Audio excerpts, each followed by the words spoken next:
కి స్వాగతం. ముందుగా ముఖ్యాంశాలు. కృష్ణా జిల్లా అధ్యక్షుడు మాజీ మంత్రి పేర్ని వెంకటరామయ్య ప్రెస్ మీట్. పచ్చని పల్లెల్లో నెత్తురు కత్తులు తిప్పిన జగన్ ఫ్యాక్షన్ సామస్కృతి. ఎక్సైజ్ శాఖ మంత్రి కొల్లు రవీంద్ర. బీజేపీ రాష్ట్ర అధ్యక్షుడు శ్రీ ఎన్ రామచంద్రరావు మీడియాతో మాట్లాడుతున్నారు.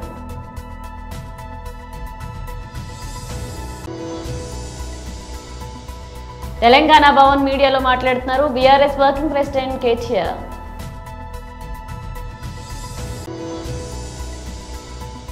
ప్రభాస్ మాకు సాయం చేశారన్న వార్తలో నిజం లేదు. ఫిష్ వెంకట్ భార్య. కృష్ణా జిల్లా అధ్యక్షుడు మాజీ మంత్రి పేర్ని వెంకటరామయ్య ప్రెస్ మీట్ నిర్వహించారు. తీరట్లేదు అంటే వీళ్ళంతా నరరూపాల్లో సంచరిస్తున్నటువంటి సైకోల్లాగా ఇప్పటికే సమాజం గుర్తించింది. ఇది ఒక మన్నవ గ్రామానికి మాత్రమే సంబంధించిన విషయం కాదు, లేదా గుంటూరు జిల్లా మన్నవ గ్రామం ఒక్కటి మాత్రమే ఈ కోవ కిందకు వచ్చేటువంటి పరిస్థితులు కాదు.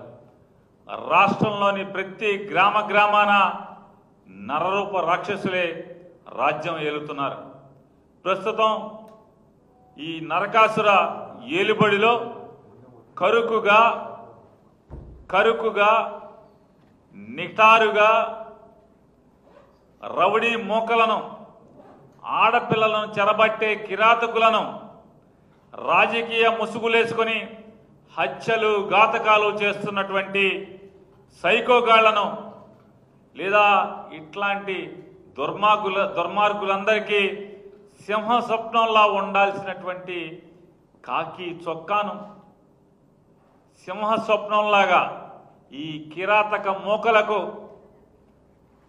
సింహ స్వప్నంలాగా ఉండాల్సినటువంటి కాకి చొక్కాను నలిగిపోయిన శుద్ధి మెత్తగా తయారు చేసి ప్రజల మాన ప్రాణాలకు ఈ రాష్ట్రంలో రక్షణ లేకుండా చేస్తున్నటువంటి నారా చంద్రబాబు నాయుడు గారి పరిపాలన చూస్తే ఇప్పటికే ప్రజల్లో ఏహ్యభావం మొదలైంది.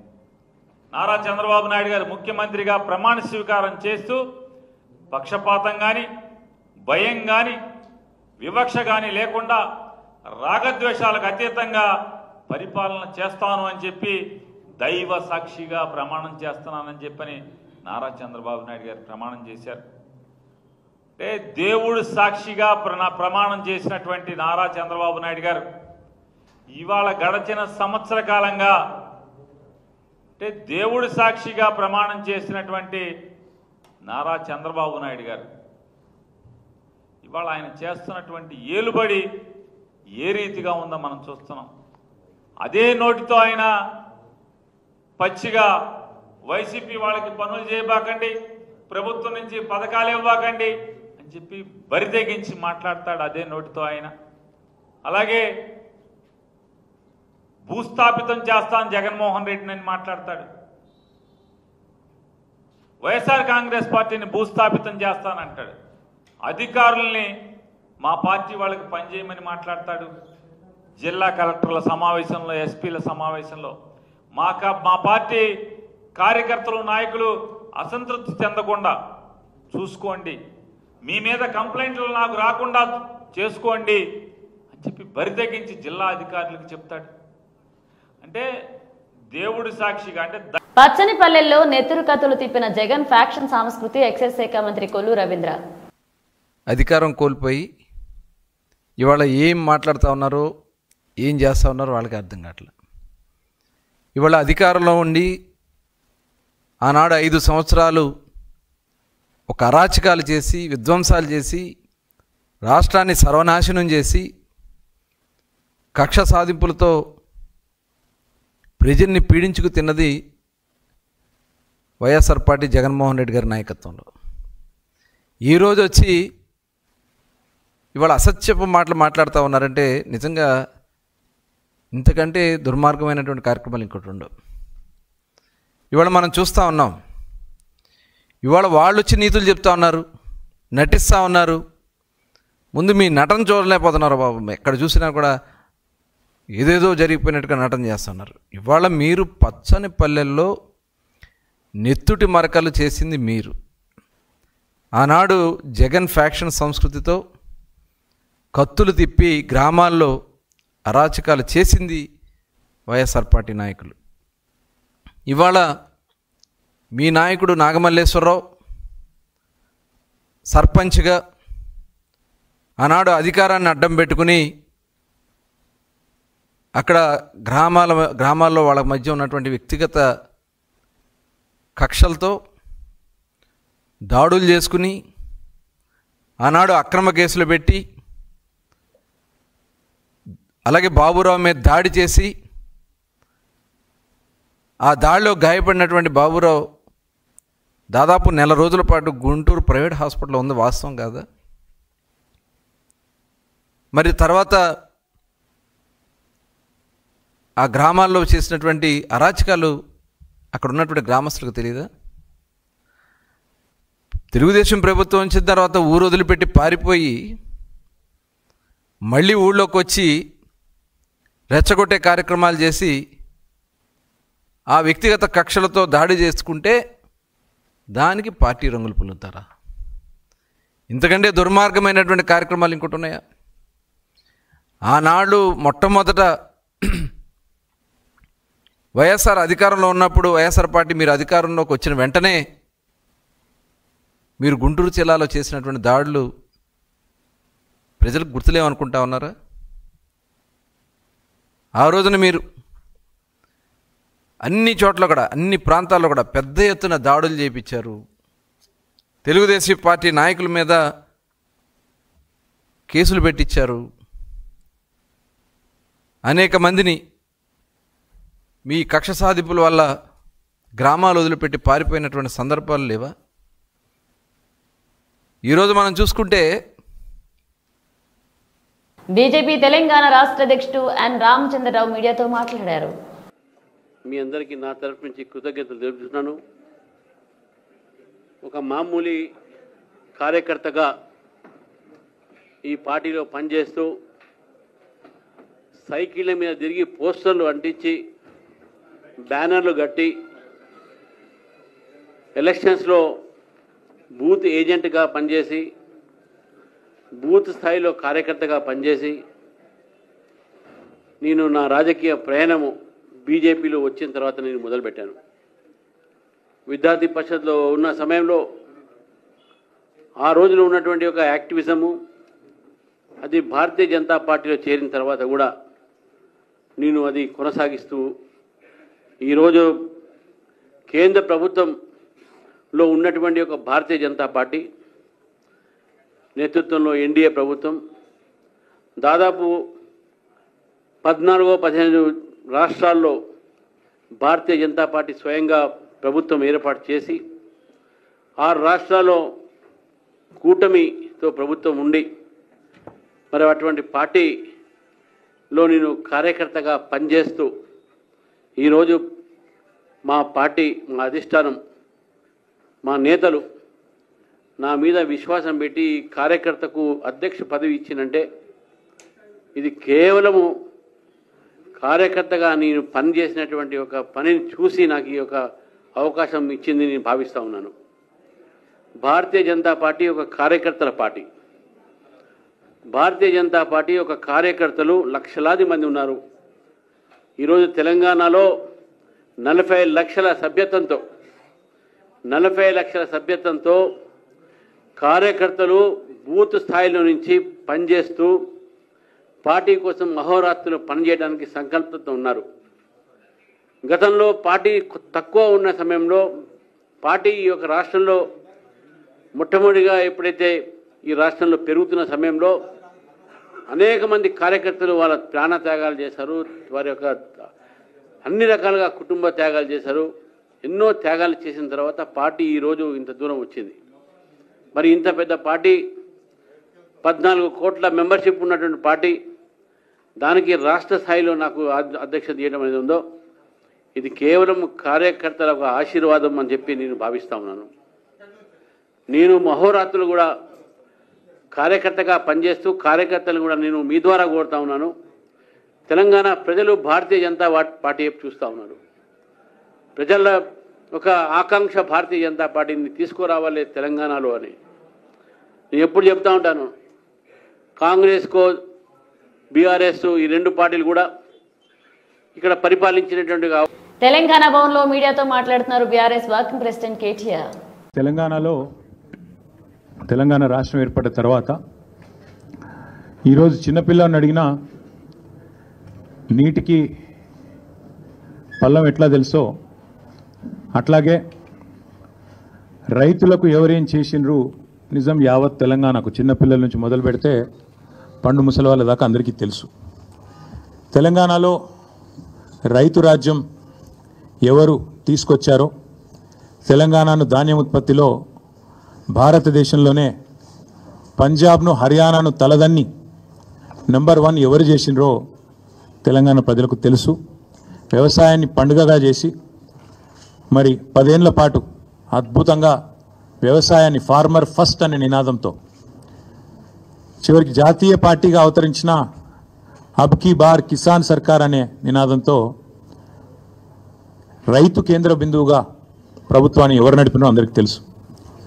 తెలంగాణలో ఏ పంటను అడిగినా, ఏ పైరుని అడిగినా, ఏ రైతుని అడిగినా, ఆ రైతు పక్కనే ఉండే ఎద్దుని అడిగినా స్పష్టంగా చెప్తుంది వ్యవసాయాన్ని పండుగగా చేసింది ఎవరు అంటే.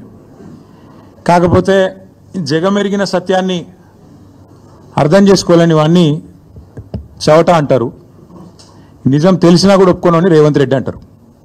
అట్లా అయిపోయింది వాళ్ళ పరిస్థితి. అన్నీ తెలుసు, తెలియదని కాదు, తెలివి తక్కువ అని కాదు, లేదా అర్థం కాదని కాదు, తెలిసి తెలియనట్టు కనబడేదాన్ని చూస్తూ చూడనట్టు నటించేవాడిని రేవంత్ రెడ్డి అనక తప్పదు. నిజానికి చెప్పాలంటే ఇందులో చర్చించుకోవడానికి కానీ ఛాలెంజ్లు విసురుకోవడానికి కానీ పెద్దగా ఏం లేదు. కానీ ముఖ్యమంత్రి గారు ముచ్చట పడుతున్నారు, నిన్న రంకెలు వేసినారు. రొటీన్గా ఆయన పాపం సభ పెట్టినాడు అంటే 4 బూతులు, 5 ఛాలెంజ్లు, 6 తొడలుగొట్టే డైలాగులు, 2 గుడ్డలు ఊడదీస్తా అని 2 మళ్ళీ భాషణాలు, వాగ్భూషణాలు. ఈ టైప్లో షరామామూలుగా గత 18 నెలలుగా టైంపాస్ కార్యక్రమం ఏదైతే నడుస్తుందో ముఖ్యమంత్రి ముచ్చటపడుతుండు. కాబట్టి ఇప్పుడైనా ఎప్పుడైనా ఎక్కడైనా మేము రెడీ చర్చకు. నేను ముఖ్యమంత్రి గారు పేరు తీసుకొని మరీ పిలిచిండు. కేసీఆర్ వస్తాడా, కేటీఆర్ వస్తాడా, రాండ్రి అన్నాడు. నీకు కేసీఆర్ అంత లేదు కానీ మేము చాలు నీకు, వస్తాం, మీరు ఎక్కడ పెడతారో పెట్టండి, వస్తాం. కాకపోతే మేమంటే ఎప్పటికప్పుడు రెడీగా ఉంటాం, ఎందుకంటే ఇలా 10 ఏళ్ళు మునిగి తేలిన వాళ్ళం కాబట్టి మేము ఎప్పుడు రెడీ. కాకపోతే మీకు కొద్దిగా ప్రిపరేషన్ టైం కావాలి, మాకు తెలుసు. ఎందుకంటే మీ మంత్రులు గతంలో కూడా మేము శాసనసభలో మీరు ప్రతిపక్షంలో ఉన్నప్పుడు కూడా చర్చ పెడతామంటే మేము ప్రిపేర్ అయ్యి రాలేదండి అంటారు. ముఖ్యమంత్రి గారు అయితే ఆయనకు తెలుసు, మీకు పాపం బూతులు తిట్టడమేమో ఈజీ. ప్రముఖ హాస్య నటుడు ఫిష్ వెంకట్ తీవ్ర అనారోగ్యంతో బాధపడుతున్న నేపథ్యంలో ఆయనకు అగ్రనటుడు ప్రభాస్ ఆర్థిక సాయం చేశారంటూ వస్తున్న వార్తలను ఆయన కుటుంబం ఖండించింది. ఆ ప్రచారంలో ఎలాంటి నిజం లేదు అని వెంకట్ భార్య సువర్ణ స్పష్టం చేశారు. గత వారం రోజులుగా ఫిష్ వెంకట్ కు హైదరాబాద్ బోడుప్పల్లోని ఆర్బీఎం ఆసుపత్రిలో చికిత్స అందిస్తున్నాము. ఆయన శరీరంలో ఇన్ఫెక్షన్ తీవ్రంగా ఉందని డయాలసిస్తో వైద్యం అందిస్తున్నామని వైద్యులు తెలిపారు. ఆయన కోలుకోవాలంటే తక్షణమే కిడ్నీ మార్పిడి శస్త్రచికిత్స చేయాలని, అందుకు దాదాపు 50 లక్షల వరకు ఖర్చు అవుతుందని స్పష్టం చేశారు. ఇక 4 ఏళ్లుగా కిడ్నీ సమస్యతో బాధపడుతున్నప్పటికీ ప్రస్తుతం పరిస్థితి మరింత ఆందోళనకరంగా మారిందని కుటుంబ సభ్యులు తెలిపారు. ఈ సందర్భంగా ఫిష్ వెంకట్ భార్య సువర్ణ మాట్లాడుతూ ప్రభాస్ గారు ఆర్థిక సాయం చేశారని వస్తున్న వార్తలు అవాస్తవమన్నారు. బహుశా మా కష్టం గురించి ఆయనకు తెలిసి ఉండకపోవచ్చు, విషయం తెలిస్తే ఆయన తప్పకుండా సాయం చేస్తారనే నమ్మకం ఉందన్నారు. మాకు అంత పెద్ద మొత్తంలో ఖర్చు భరించే స్తోమత లేదు, కిడ్నీ దానం చేస్తామని కొందరు వస్తున్నా వారు కూడా డబ్బులు అడుగుతున్నారు. దయచేసి సినీ పెద్దలు దాతలు స్పందించి మాకు అండగా నిలవాలి, నా భర్తను బతికించి మా కుటుంబాన్ని ఆదుకోవాలని ఆమె ఆవేదనతో విజ్ఞప్తి చేస్తున్నారు. గోదావరికని పెద్దమ్మ తల్లి ఆలయ చైర్మన్ సబ్బు మల్లయ్య ఆధ్వర్యంలో ఆషాఢ మాస సందర్భంగా పెద్దమ్మ తల్లి ఆలయంలో ముందుగా పట్నాలు వేయడానికి విచ్చేయించగా ముందుగా పెద్దమ్మ తల్లి దేవాలయం నుండి మహిళలు బయలుదేరి పుట్టకు నీళ్లు పాలు పోసి పట్నాల కోసం పుట్టమన్నను తీసుకుని వచ్చారు. అలాగే సాయంత్రం పెద్దమ్మ తల బోనాలతో డప్పు చప్పుళ్ల నడుమ పోతురాజుల విన్యాసాలతో మహిళలు నెత్తిన బోనాలతో కని చౌరస్తాకు తరలి వచ్చారు. ఈ సందర్భంగా సబ్బు మల్లయ్య మాట్లాడుతూ పెద్దమ్మ తల దీవెనలతో ప్రజలంతా ఆయురారోగ్యాలతో వర్ధిల్లాలని కోరుకున్నారు. అమ్మ దయ ఉంటే అన్ని ఉన్నట్లేనని, అమ్మ చల్లని చూపు ముదిరాజ్ కులస్తులపై ఉండాలని మొక్కుకున్నారు. ఈ కార్యక్రమంలో పెద్దమ్మ తల్లి ఆలయ కమిటీ ప్రధాన కార్యదర్శి ఈర్ల రాజయ్య, వైస్ ప్రెసిడెంట్లు అప్పరాజు, ప్రభాకర్, పిట్టల ఈసారి, బర్లా మల్లయ్య, కార్యదర్శి బండి రాజేష్, బోలవీన సాంబయ్య, బొజ్జ ఉపలయ్య తదితరులు పాల్గొన్నారు. ఇక దబ్బెట శంకర్, శీలం శ్రీనివాస్, రజనీకాంత్, పిట్టల శంకరయ్య, చొప్పరి శ్రీను, మహిళలు సంధ్య, పద్మావతి, రాజలక్ష్మి, సరిత, సుధా, సత్యమ్మ పాల్గొన్నారు. ఆషాఢ సందర్భంలో పెద్దమ్మ తల్లి 5 సంవత్సరాలు ప్రతిష్ట సందర్భంలో పెద్ద పట్నాలు అమ్మవారికి ఏర్పడతా ఉన్నాయి. ఈరోజు సాయంత్రం 5 గంటలకు అందరూ బోనాలు ఎత్తుకొని మెయిన్ చౌరస్తకు వస్తారు. అక్కడి నుంచి వెళ్ళి ప్రారంభమై ఒగ్గు సప్పులతోటి బయళ్ళవారి ఆటపాటలతోటి ఊరేగింపుగా అమ్మవారికి చేరుకొని, అమ్మవారు చేరుకున్న తర్వాత పెద్ద పట్నాలు వేసి తెల్లని రాక నైట్ అంతా కూడా అమ్మవారి కథ చెప్పడం జరుగుతుంది. ఆ కథ అయిన అనంతరము పొద్దున మళ్ళా పూజ కార్యక్రమాలు చేసి మేకను మత్తగొల్పడం జరుగుతుంది. ఆ మత్తగొల్పినాక తర్వాత కూడా అందరికీ మొక్కులు తీర్థప్రసాదాలు కూడా అందజేయడం జరుగుతుంది. అట్లాగే ఈ ప్రాంత ప్రజలందరూ కూడా కులాలకు అతీతంగా అందరూ హాజరై అమ్మవారి కృపకు పాత్రలు కావాలని కోరుతా ఉన్నాం. పిల్లా పాపలతో ఆయు ఆరోగ్యాలతో సుఖ సంతోషాలతో అందరూ కూడా ఈ ప్రాంత ప్రజలు జీవించాలని, మంచి వర్షాలు పడి అందరూ కూడా సుఖ సంతోషంతో ఉండాలని, ముఖ్యంగా ఇక్కడ శృంగేరేని కార్మికులకు వాళ్ళ ఈ అమ్మవారు మీ సూపులో మీరు ఎక్కడైతే పనిచేస్తారో ఆ అమ్మవారు మీ అందరికీ సూపు ఉన్నది. ఆ సూపు ప్రకారమే అమ్మవారు మీ అందరికీ దీవెనలు కూడా కార్మికులకు దీవెనలు ఇచ్చి అందరిని చల్లగా కాపాడాలనేటువంటి నిత్యము మీ ఈ ప్రాంత ప్రజల మీద కార్మికుల మీద నిత్యం కూడా పూజ చేయడం జరుగుతూ ఉంది. దాన్ని మీరు ఆలోచించి అందరూ కూడా ఈ అమ్మవారి కృపకు ప్రాతులై అందరూ కూడా ఈ కార్యక్రమాన్ని విజయవంతం చేయాలని ఆలయ కమిటీ తరఫున కోరుతాం. కామారెడ్డి జిల్లా కేంద్రంలోని కేపీఆర్ కాలనీలో అనుమతి లేకుండా ఓ ఖాళీ స్థలంలో బండరాళ్లను తొలగించడానికి డొనేటర్లు జిలెటిన్ స్టిక్స్ వాడుతున్నారనే సమాచారం మేరకు పోలీసులు దాడి చేసి అక్రమంగా తతంగం గుట్టురట్టు చేశారు. ఈ ఘటనకు సంబంధించిన వివరాలను ఏఎస్పీ చైతన్యరెడ్డి వెల్లడించారు. కామారెడ్డిలోని కేపీఆర్ కాలనీలో యాజమాని శ్రీధర్కు సంబంధించిన ఫ్లాట్లో బండరాళ్లను తొలగించడానికి జిలెటిన్ స్టిక్స్ అమర్చడానికి అనుసంధానంగా డిటోనేటర్ తీగ కోఆర్డినేట్స్ తీగ సాయంతో బ్యాటరీ ద్వారా పేల్చడానికి 3 వ్యక్తులు సిద్ధంగా ఉన్నారు. అందుకు గాను శ్రీధర్ వద్ద 50,000కు ఒప్పందం కుదుర్చుకుని 5,000 అడ్వాన్స్ ఇచ్చారు. అనుమతి లేకుండా ఇళ్ల మధ్యలో పాఠశాలలకు సమీపంలో డిటోనేటర్లు ఉంచడాన్ని పోలీసులు గుర్తించారు. వారు వాడిన సామాగ్రి లింగాపూర్ గ్రామంలో శివారులో ఓ వెంచర్ వద్ద తెచ్చారు. రాళ్లు తొలగించేందుకు పెద్ద మొత్తంలో జిలిటిన్ స్టిక్స్ డిటోనేటర్లు నిల్వ ఉంచినట్లుగా తేలింది. 1,564 జిలిటిన్ స్టిక్స్, 41 డిటోనేటర్లు, 4,300 మీటర్ల తీగ, 1 బ్యాటరీ, 1 మీటర్, 2 మోటార్ సైకిళ్లు, 4 సెల్ ఫోన్లను స్వాధీనం చేసుకున్నట్లుగా పోలీసులు తెలిపారు. ఈ వ్యవహారంలో సంపత్, లక్ష్మీనారాయణ, రాజు, శ్రీధర్లను నిందితులుగా గుర్తించారు. వారిని అరెస్ట్ చేసినట్లుగా ఏఎస్పీ తెలిపారు. ఈ కేసు విచారణలో కీలకంగా వ్యవహరించిన పట్టణ ఇన్స్పెక్టర్ శ్రీరామ్, కానిస్టేబుల్ నరేష్, రవి, విశ్వనాథ్, అనిల్, వినయ్, సంపత్, నరసారెడ్డిని జిల్లా ఎస్పీ రాజేష్ చంద్ర అభినందించారు. ఇక ముందస్తు అనుమతులు లేకుండా ఎవరూ కూడా పేలుడు పదార్థాలను కలిగి ఉండరాదని ఎస్పీ వెల్లడించారు. నిన్న 3 జూలై రోజున మాకు ఒక ఇన్ఫర్మేషన్ వచ్చింది దట్ కేపీఆర్ కాలనీ ప్రొడల్ స్కూల్ దగ్గరలో కొంతమంది ఒక ఓపెన్ ప్లాట్లో బ్లాస్టింగ్ చేస్తున్నారని చెప్పేసి. సో వెంటనే ఎస్పీ సార్ ఆర్డర్స్ ప్రకారం ఒక టీం ఫామ్ చేసి అక్కడికి పంపడం జరిగింది. సో అక్కడ ఒక బండరాళ్ళలో almost 4 feet deep holes drill చేసి దాంట్లో జెలటిన్ స్టిక్స్, కాంటాక్ట్స్ అని చెప్పి ఆల్మోస్ట్ బ్లాస్ట్ చేయడానికి రెడీగా ఉన్న టైంలో మేము ఈ 3 అక్యూజ్లను పట్టుకున్నాం. బొంత సంపత్, బొంత లక్ష్మీనారాయణ అండ్ బొంత రాజు, వీళ్ళు 3 బ్లాస్ట్ చేస్తుంటే ఆ టైంలో మేము పట్టుకున్నాం. అండ్ వీళ్ళని ఫర్దర్గా ఇంట్రాగేట్ చేస్తే తెలిసింది ఏంటంటే ఆ ఓపెన్ ప్లాట్ చింతల శ్రీధర్ అని అతను అతను వీళ్ళకి 50,000కి మాట్లాడుకున్నాడు ఆ రాళ్ళని బ్లాస్ట్ చేయడానికి. సో మేము వీళ్ళని రిమాండ్కి పంపడం జరుగుతుంది. అండ్ ఫర్దర్ ఇంట్రాగేషన్లో తెలిసింది ఏంటంటే వీళ్ళు లింగాపూర్లో విభూ ఎకో టౌన్షిప్లో మిగిలిన స్టాక్ అనేది ఉంది. అలాగా 1564 gelatin sticks and 41 detonators and 4,800 metre Cordtex బాల్ ఆ స్టాక్ మాకు అక్కడ దొరికింది. సో ఇదంతా మేము సీజ్ చేయడం జరిగింది.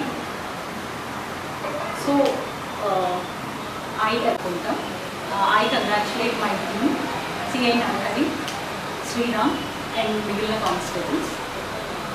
సో ప్రజలకు మేము చెప్పేది ఒకటే, మెయిన్గా ఈ ఎక్స్ప్లోజివ్స్ ఈ ఓపెన్ ఏరియాలో వితౌట్ లైసెన్స్ బ్లాస్టింగ్కి వాడడానికి లాస్ ఎట్టి పరిస్థితుల్లో ఒప్పుకోదు.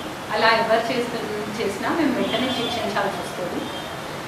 మెయిన్గా ప్రజల సేఫ్టీ అండ్ ఆస్తి నష్టం జరగకుండా ఉండడం కోసం ప్రజల సేఫ్టీ అనేది మాకు మోస్ట్ ఇంపార్టెంట్. ప్రజల ప్రాణ నష్టం కానీ ఆస్తి నష్టం కానీ ఇలాంటివి జరగకుండా మేము చర్యలు తీసుకోవడం జరుగుతుంది. ఇట్లాంటి ఎక్స్ప్లోజివ్స్ ఎవరు వాడినా కానీ ఇమీడియట్గా శిక్షించడం జరుగుతుంది. ఇట్లాంటి ఎక్స్ప్లోజివ్స్ ఎవరు వాడినా అండ్ వాటిని ట్రాన్స్పోర్ట్ చేసినా స్టాక్ పెట్టుకున్నా they will be punished. Bulletin ముగించే ముందు హెడ్లైన్స్ మరోసారి. కృష్ణా జిల్లా అధ్యక్షుడు మాజీ మంత్రి పేర్ని వెంకటరామయ్య ప్రెస్ మీట్. పచ్చని పల్లెల్లో నెత్తురు కత్తులు తిప్పిన జగన్ ఫ్యాక్షన్ సామస్కృతి. ఎక్సైజ్ శాఖ మంత్రి కొల్లు రవీంద్ర. బీజేపీ రాష్ట్ర అధ్యక్షుడు శ్రీ ఎన్ రామచంద్రరావు మీడియాతో మాట్లాడుతున్నారు.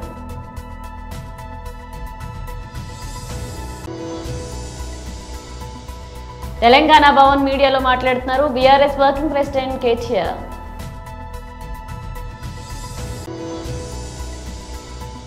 ప్రభాస్ మాకు సాయం చేశారన్న వార్తలో నిజం లేదు, ఫిష్ వెంకట్ భార్య.